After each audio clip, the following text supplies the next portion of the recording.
It's almost 5 a.m. on March 23rd in Rafah, southern Gaza.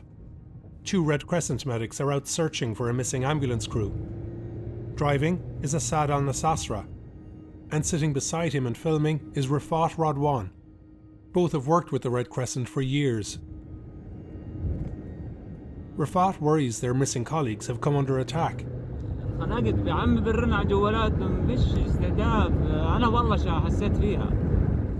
They haven't heard from them for an hour.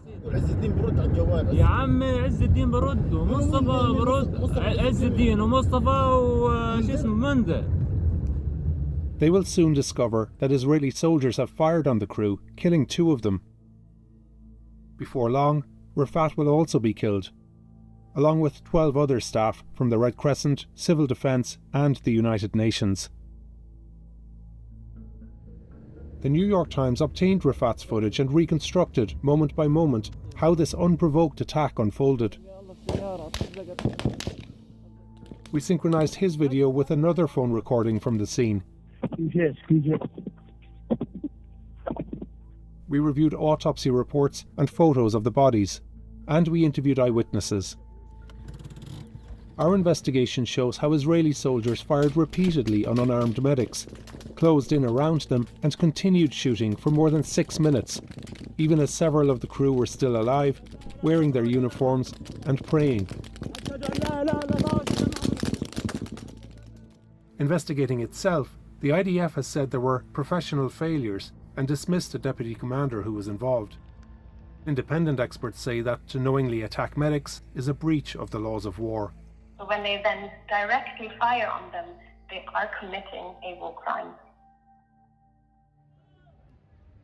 Days before the attack, Israel had broken the ceasefire in Gaza with intense airstrikes after negotiations with Hamas to release hostages broke down.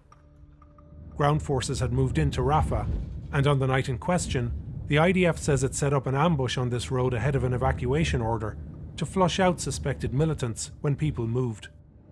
Red Crescent crews were working overnight to rescue casualties from a nearby airstrike, but when one crew goes missing, others, including Assad and Rafah, are sent out to find them.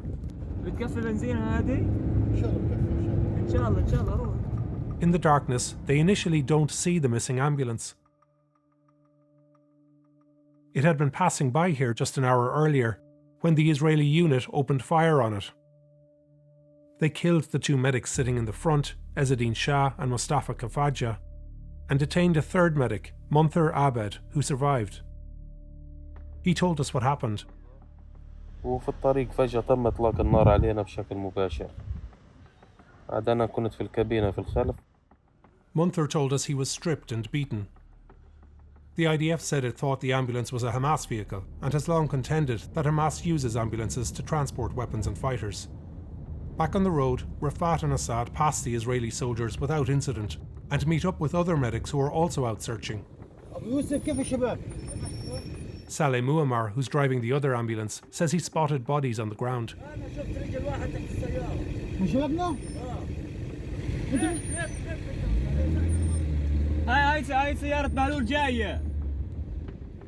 They ready the ambulances to return. But Saleh worries they will be attacked if they move ahead without more vehicles.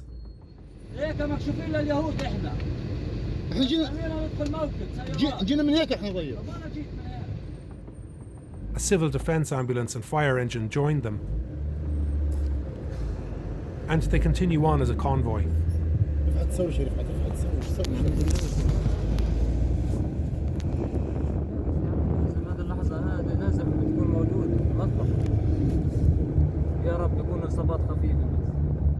Overhead, an Israeli drone is watching them. The IDF later said that a drone operator told soldiers on the ground the convoy was advancing suspiciously, but they're clearly marked as emergency services. And the vehicles are flashing their lights, which soldiers could see, the IDF later told us. The medics pull in.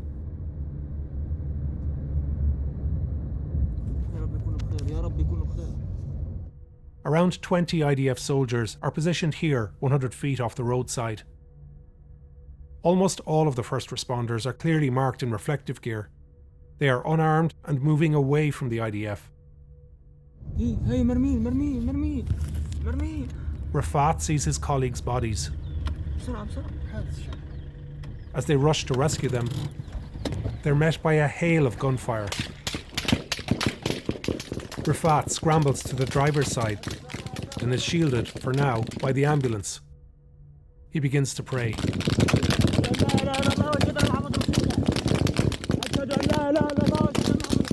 In total, Rafat films almost 6 minutes of gunfire. We produced a condensed timeline that gives an insight into the IDF's actions. Minute 1. After the first barrage comes a 20-second pause. Rafat repeats the Shahada, a declaration of faith that Muslims also say as they face death.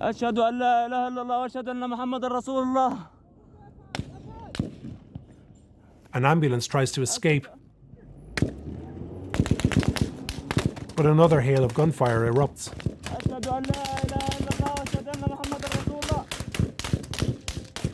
Minute 2. We hear continuous single shots.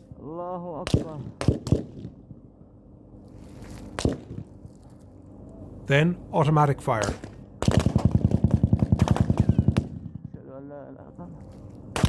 Minute 3. Another pause. First responders can be heard screaming.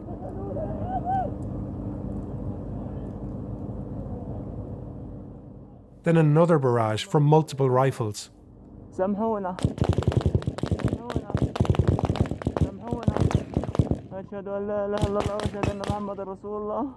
None of these medics are armed and all of the fire is coming from the IDF. Minute 4. A long pause. Rafat asks his mother's forgiveness.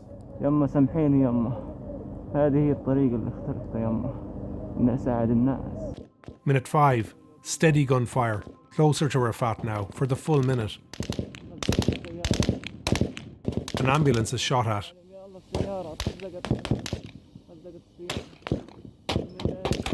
Medics were still inside some of the vehicles. One of them, Ashraf Abu Lebda, phones a Red Crescent dispatcher who records the call. We synchronized Ashraf's call with Rafat's video to better understand what they both were seeing.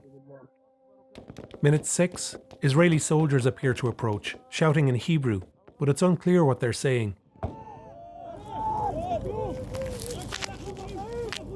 Both Ashraf and Rafat see them around the same time.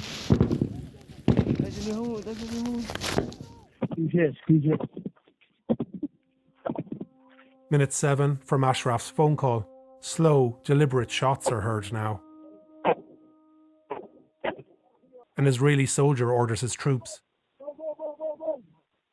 Ashraf hangs up. Amid the emergency vehicles, Rafat's phone is positioned here. 3 audio experts who analysed his recording determined that the soldiers begin shooting up to 150 feet away. This aligns with where witnesses saw the IDF positioned and where it built sand barricades. As the shooting continues, the gunfire closes in to within 60, 50 and then 40 feet of Rafat by minute 6 of the attack. Drone footage the IDF showed the Times confirms that the soldiers moved in. Rafat was still alive at this time. He was shot multiple times, his autopsy showed. And inside this ambulance, Ashraf was also alive. He was shot in the chest. A witness with a clear view of what happened is Saeed al-Bardawil, a civilian who was detained and held with the IDF troops before the attack on the convoy. Saeed says that IDF reinforcements later came, and then soldiers shot first responders as they lay on the ground. بعدها تقريبا نص ساعة تقريبا اجت دبابات وحاصرت المنطقة كلها المنطقة هذا واجت الجرافة بعدها الجيش توجه للإسعافات في المنطقة هذا كان الشباب حوالين الإسعافات مرميين على الأرض وحوالين الدفاع المدني طبعا أطلقوا النار مباشرة على الشباب وهم على الأرض ملقيين على الأرض. Minutes after the shooting, a clearly marked United Nations vehicle happened on the scene. The IDF fired on it too, killing Kamal Shahtout, a UN employee who was on his way to rescue colleagues injured in another attack. Saeed says he saw the IDF then bury both the bodies and vehicles. بعدها اجت الجرافة جرفت الشباب في الجورة هذه والإسعافات معاهم حطتهم ودفنتهم طمت عليهم رمال. The IDF said this was not done to conceal the attack, but in the Times' experience of reporting on its actions in Gaza, burying bodies in vehicles is not something the IDF normally does. Crushing the vehicles was an operational error, the IDF told us. Why did you hide the bodies? Why and why? They have to answer for that. Yunus Al-Khatib, the head of the Red Crescent, told us that for the next 5 days, he begged the IDF for information on the whereabouts of their missing staff, but the IDF wouldn't answer. Finally, the UN, Red Crescent and Civil Defence got access to the site. I'm just going to check to see if there's any human remains in here, so wait out. We're digging them out in their uniforms, with their gloves on. They were here to save lives. Instead, they ended up in a mass grave. It took 2 days to recover the medics' bodies and vehicles.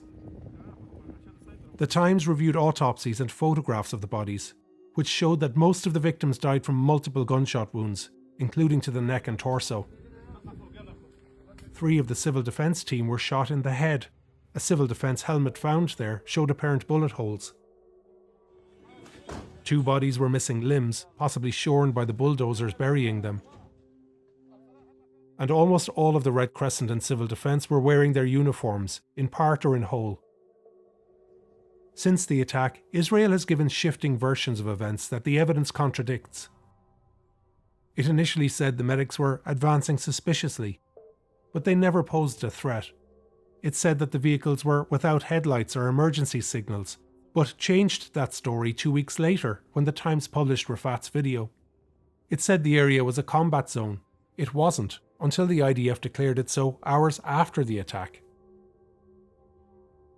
It named and said it killed a Hamas participant in October 7th. His family told us he's alive in Gaza and he has no connection to the Red Crescent or Civil Defence. And it took weeks for the IDF to admit it was detaining Assad al-Nasasra, the medic driving alongside Rafah, who survived. He was released after 37 days, having been denied access to a lawyer and his family.